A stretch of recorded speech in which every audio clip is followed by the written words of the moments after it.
Okay, guys. So Goji Center just made a new video.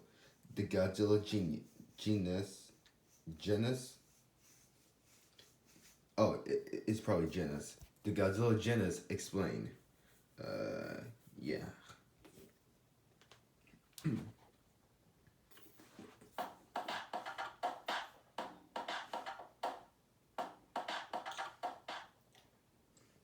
a good question. What makes good and unique style?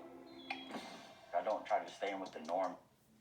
This skeleton you see right here has brought up many questions. A lot of people keep saying that bone that Kong got his axe. That's a Godzilla species. That's not a god. I don't think that's a Godzilla species. I think that's just another monster.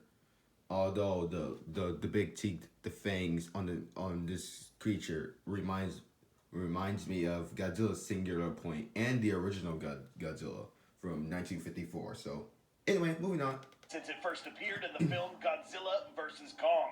And something else that captured everyone's attention was this creature. Now, I've been seeing many people compare Titanic duck to Godzilla. I don't know if that's. I don't know. I really don't know if duck is really part of the Godzilla species or not. Which I'm not gonna lie to you. I kind of hope he is, since he's a fan favorite, and and it would be really interesting to see him again. what if we told you that both of these had something in common? That they were all part of the Gojira genus. In the Monsterverse, we have been introduced to a few different Godzilla incarnations, relatives, and evolutionary offshoots. Let's begin with number 1, the Phytodons. These were originally referred to as scaly quadrupeds by the CG artists and were created to resemble Godzilla. They were these monsters. The Phytodons were originally in King Kong 2005. In some forms. How? During their creation, Adam Wingard suggested that these should have the scaly properties and some facial features of the Godzilla species. These artists went as far as giving these guys a spiky back. These small spikes resemble Godzilla's dorsal plates and could have been used as a warning signal to other species, or in some cases, monarch aircraft that get too close. In the official art book, we read that these guys are basically, and we quote, offshoots of the evolutionary branch that gave birth to the Godzilla species. Oh, so Titan's duck is part of the Godzilla species. Okay, that's very interesting. So Titan's duck is gonna be in the next King Kong Hollow Earth film. Then I want to see it like grow to become a Godzilla, to become a Godzilla. What if I just got a deal with you? What if Godzilla adopts, because and in the other video with King Kong 9100, he said that Godzilla can adopt a son. He said Godzilla has to, they have to tease a Godzilla's son. They must tease a Godzilla's son. What if Godzilla adopts Titan's duck as a son? Especially since it's birth to the Godzilla species. Who knows? Maybe Legendary could follow it up. Actually, listen to my theory. What if Titan's duck is Godzilla's adopted son? I don't think it's gonna happen though. That's right, folks. By definition, these guys could have been distant cousins or perhaps ancestors of the Gojira specimens. Yo, what's going on? Oh, hold on, but let me say something first. What the hell is this? This right here. What the hell is that?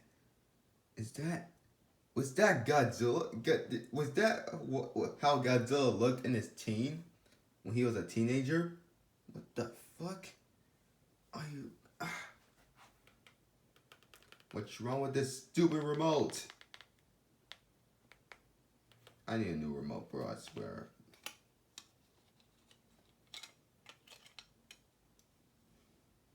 Oh, great.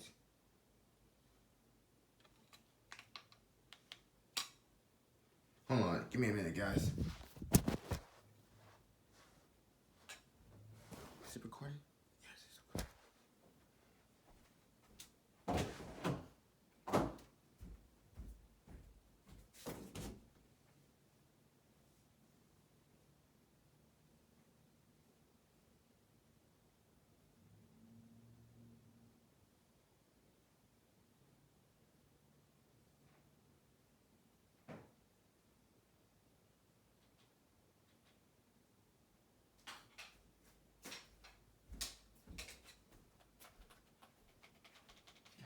always, I swear, it keeps doing this.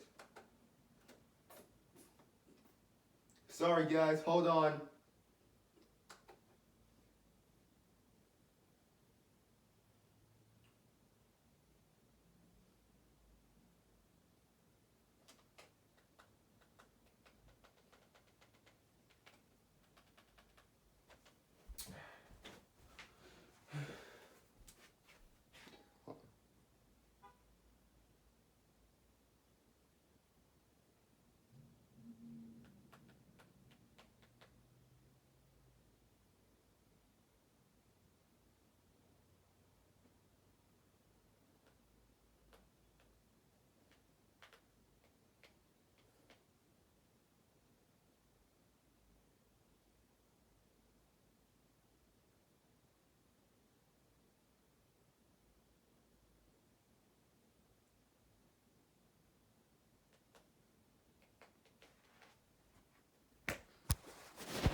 All right, I just dubbed something. I just dubbed something. All right.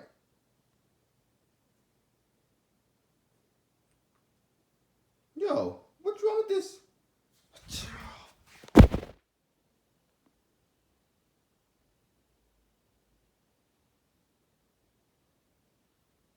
For all the unconventional ways your team stays productive, we've got furniture to position them for success. Because Are you serious right now? Hold on. I'm gonna go back to where. Huh.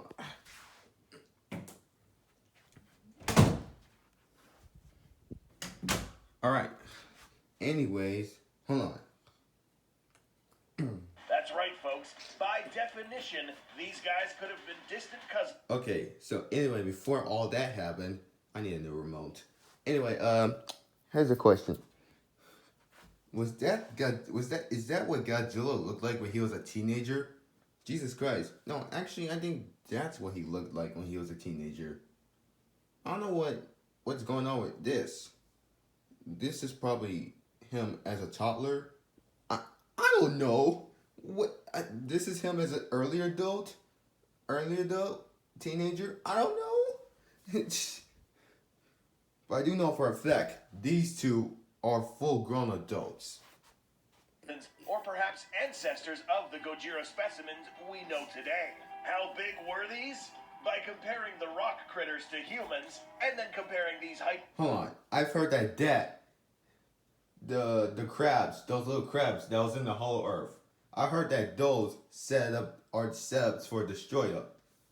If those are really setups for Destroyer, then it could be like it's a lazy way. They could have just gone with the Oxygen Destroyer route, but if you're really gonna set him up from this, I mean, I get it in the old movies. He was a crab, all that. Then he grew up to be the Destroyer we know, but this is lazy. This is just lazy. Not everything has to come from the whole Earth. Okay, there are things you could come up with on your own. So yeah. Proportions to this particular creature and to Kong, it's possible that these guys could grow to a whopping 90 to 100 feet in height.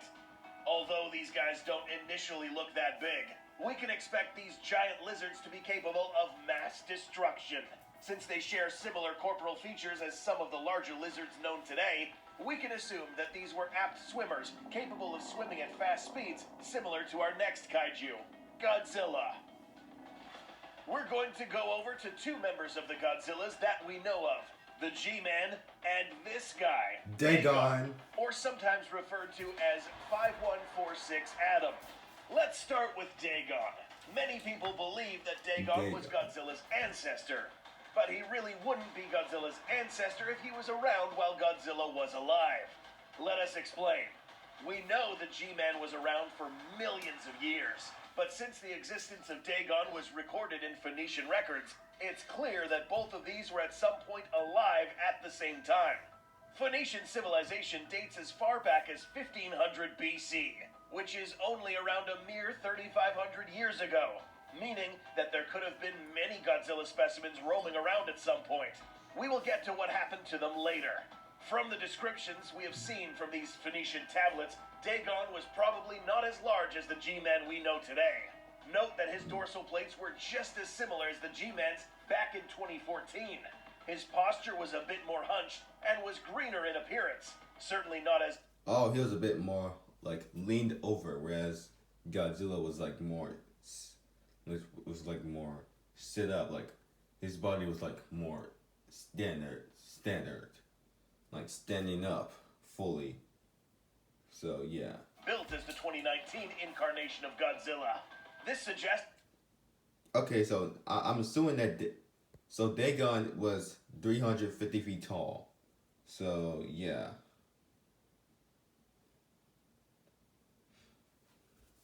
Godzilla 2014 was 355 feet tall. So Dagon in 2014 Godzilla was a bit close, but 2014 Godzilla was still taller. But we all know about King of the Monsters and Godzilla vs. Kong. They're both 393 feet tall. They're both close to 400 feet. What happens if Godzilla is 400 feet in Godzilla 3? A new achievement for live action Godzilla, because I know anime Godzilla is like 1,000 feet.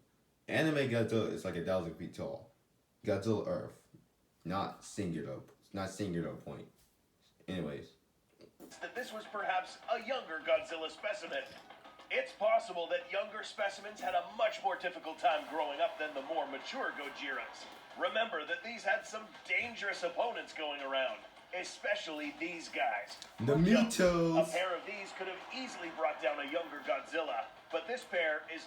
Yeah, it's similar to how I really felt bad when the Mutos were beating up Godzilla. I felt bad for when Godzilla was getting beat up by the Mutos. It was so sad. The way he was like roaring in pain. It sounded like he was sad. And then that moment after when he had that little eye-to-eye contact with Floor Brody, that was really emotional. I really think that the Mutos can take down the Godzilla species if they're teaming up. If it's 1v1, then Godzilla will obviously win. Not as dangerous as a Muto Prime, equipped with... Muto Prime was a beast, man. Muto Prime can beat any Godzilla up, even the Godzilla we have now. Considering that Muto Prime blew up Godzilla's spines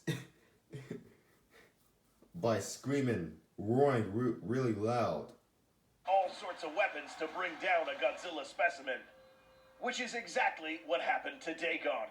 Watch our video explaining this gruesome process in more detail. We can only assume that the rest of the Godzilla species that were alive in the past few millennia were wiped out. How many Godzillas were there, though? I'm not gonna lie to you. How many Godzillas were there? Oh no, that Godzilla's dead. Sorry.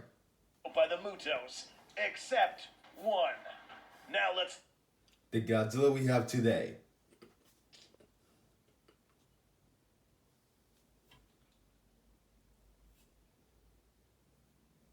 Now let's talk about the modern G-Man, who has seen tremendous amounts of bodily change within a span of 5 years.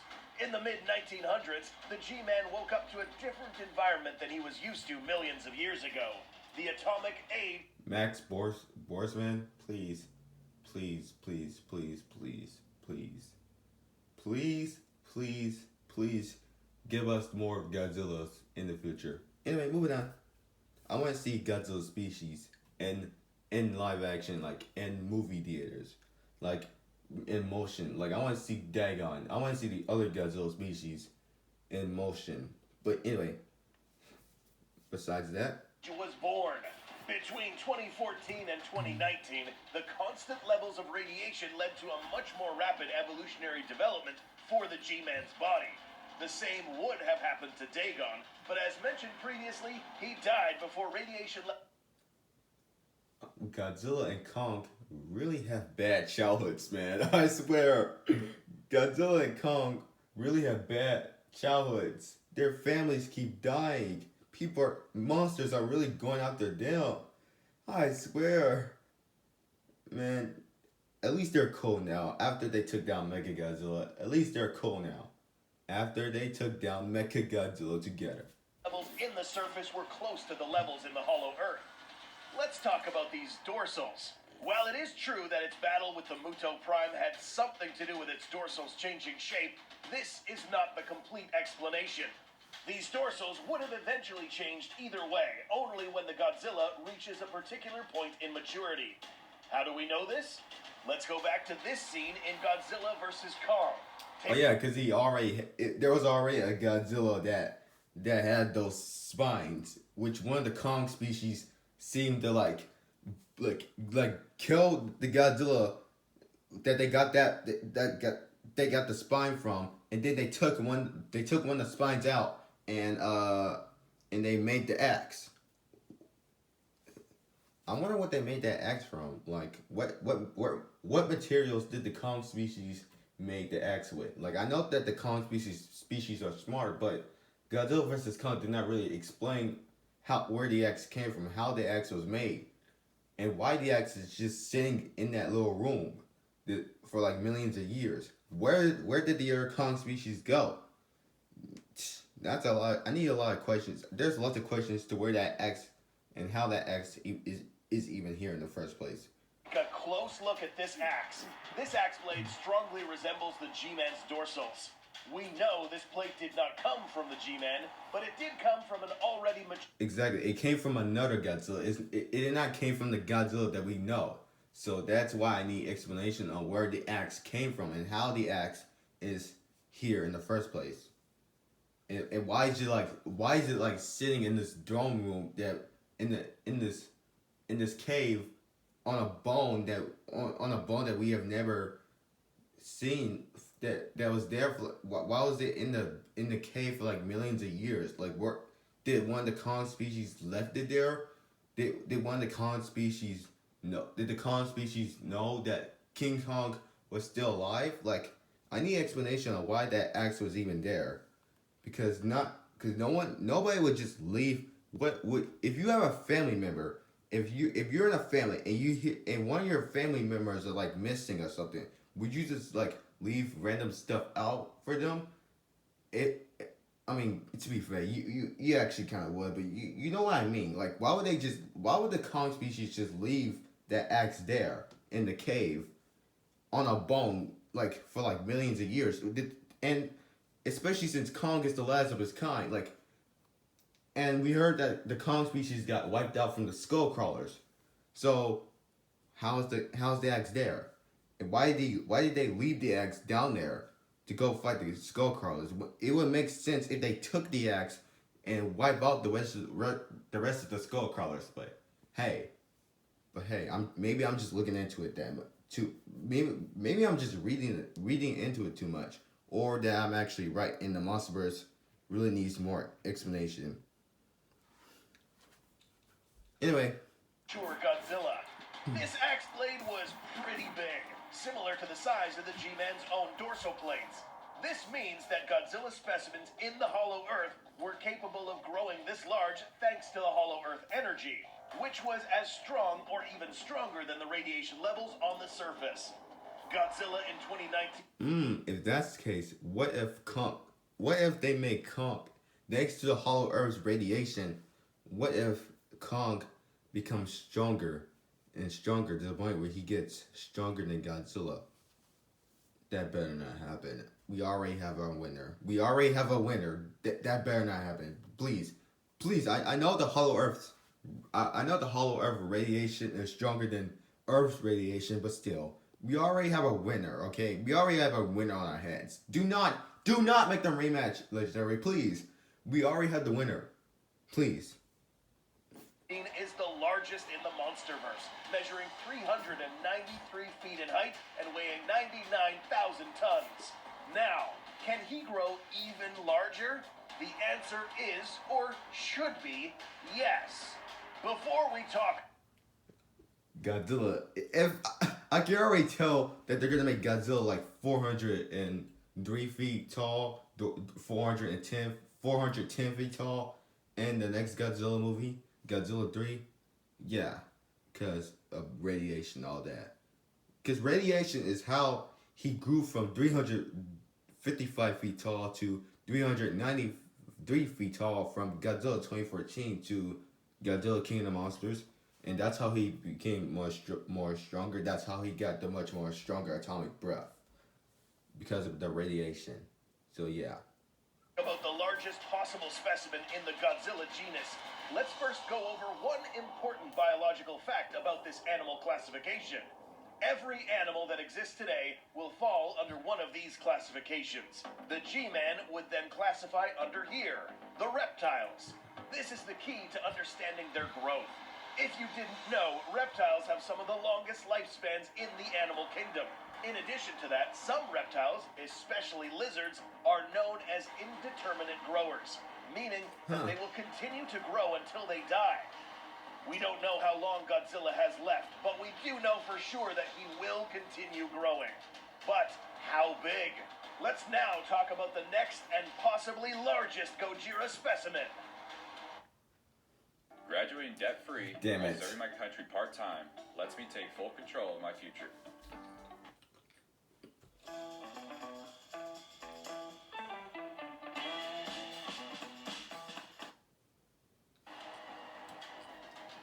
Here we have a skull Mega that resembles Godzilla. G-Man and one that resembles Kong's. Now let's grab this skull, compare it to Kong's, and now place it on our analysis platform. Although this does not look too much like a Godzilla skull, it might only mean that this is a Godzilla relative, similar to the Pheatodon, except these guys were much bigger. In the official novelization, Eileen Andrews observed these skeletons from the heave. These, in her mind, were creatures similar to the Godzilla species. She also mentions that these were similar to what was found earlier in the Philippines, So this is Dagon. So that bone in the whole earth that Kong has eggs from, that's Dagon.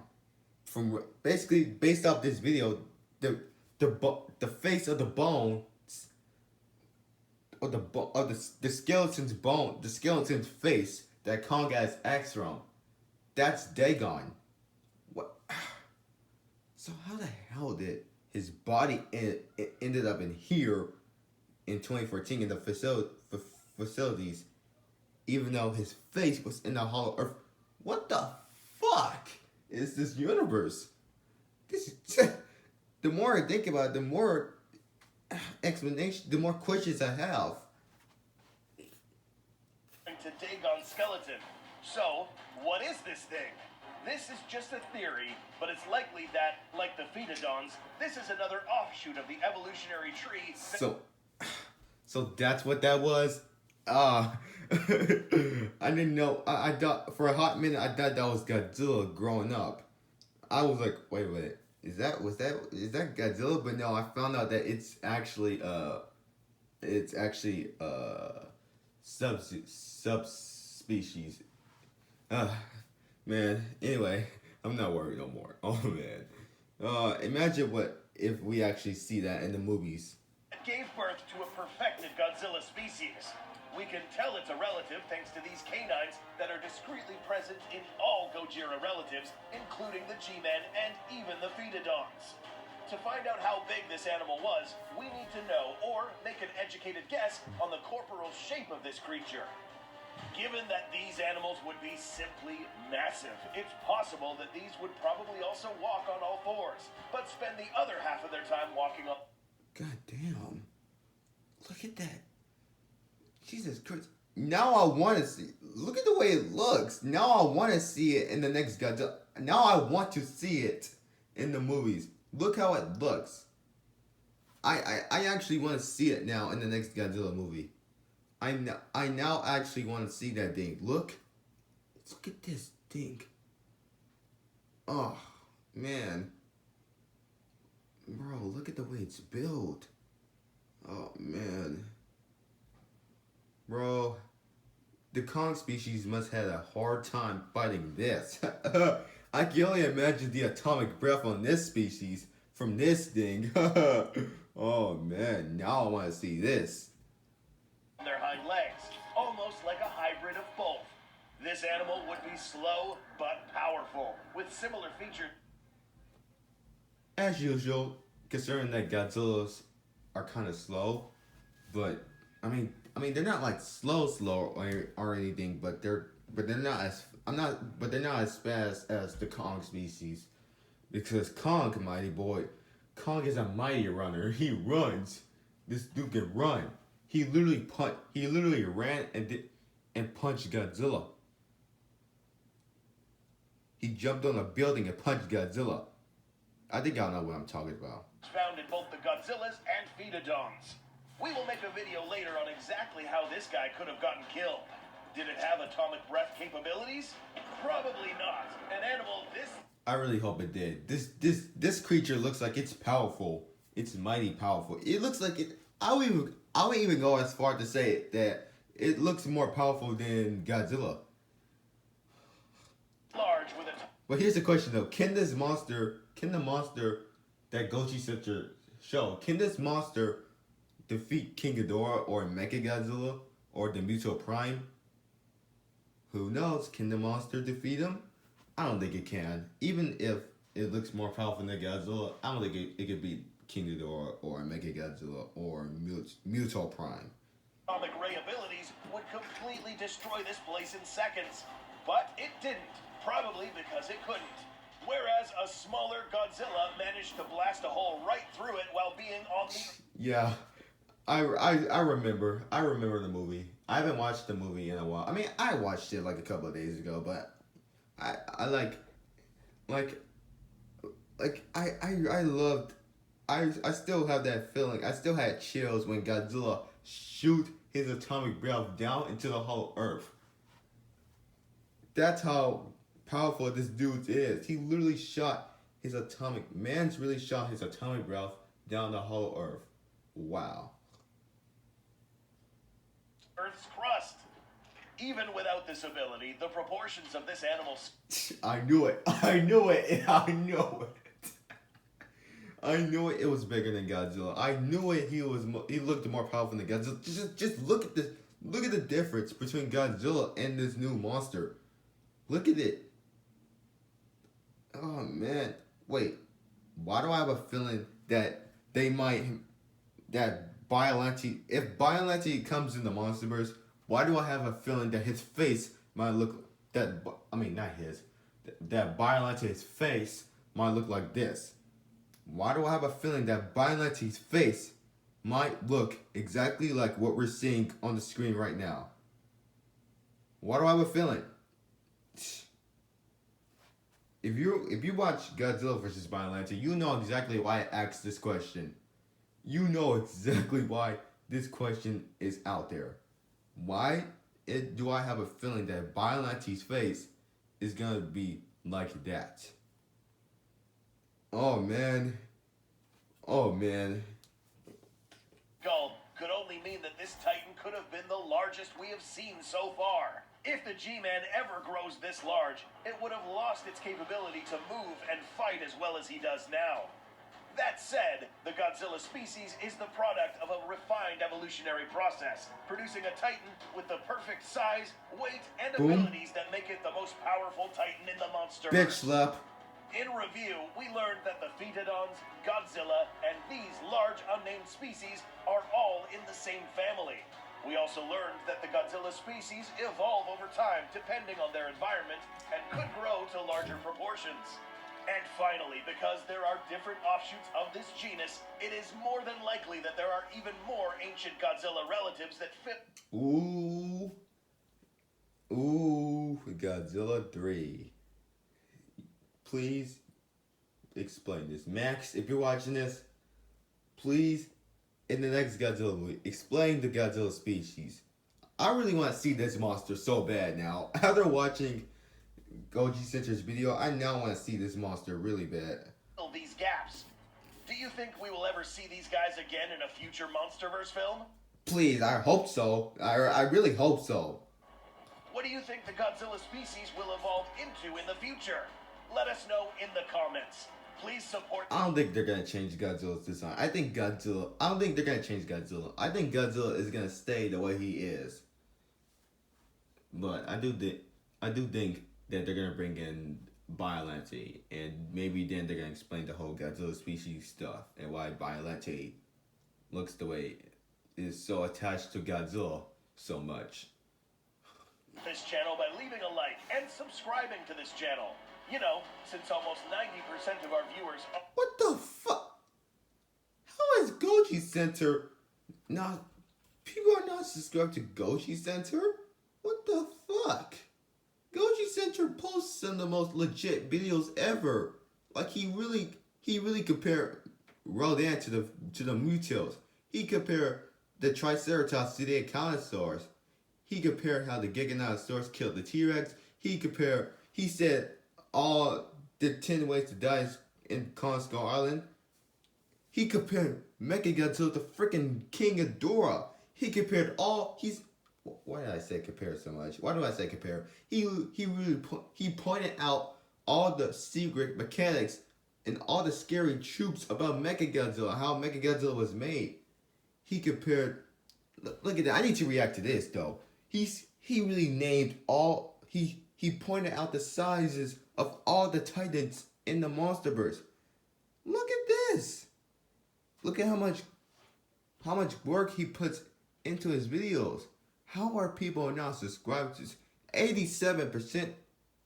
Wow. Just wow. Goji Center, if you're watching this, I feel bad for you. YouTube is dead ass hard, man. You put so much effort into your videos and people are not watching you. Are you serious, guys? Come on, guys. You guys gotta do better than this. You gotta do better than this. Aren't subscribed yet, we would really appreciate it. Thank you guys for watching, and we will see you in the next video. He even pointed, what if Goji Center predicts a future MonsterVerse film?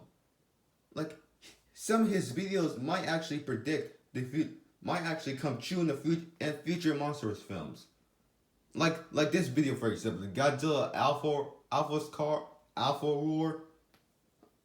Like the Godzilla Alpha Call. Like, what happens if the roar that was presented in that video actually comes true in future MonsterVerse films? And yeah, people are not subscribed to them. Man, fuck out here with that shit. Anyway, guys, thank you very much for watching it. Show Goji Center some love, guys. I swear. Anyway, guys, thank you very much for watching this video. Like, subscribe, hit that bell, hit those notifications down below. Subscribe to my other YouTube channels. Link will be in the description. I'm uploading a lot more now because I'm not gonna continue being lazy. And plus, there are some videos that I need to react to on this specific channel. Like that one, the Titan size. I'm reacting to that next. And the Godzilla vs. Destroyer fan animation from what's his name again? I don't fucking know. I forgot his name. But yeah, I'm gonna react to that. So yeah, like, subscribe. I'll see y'all on the next one. Peace, Goji fans. Follow me on Instagram.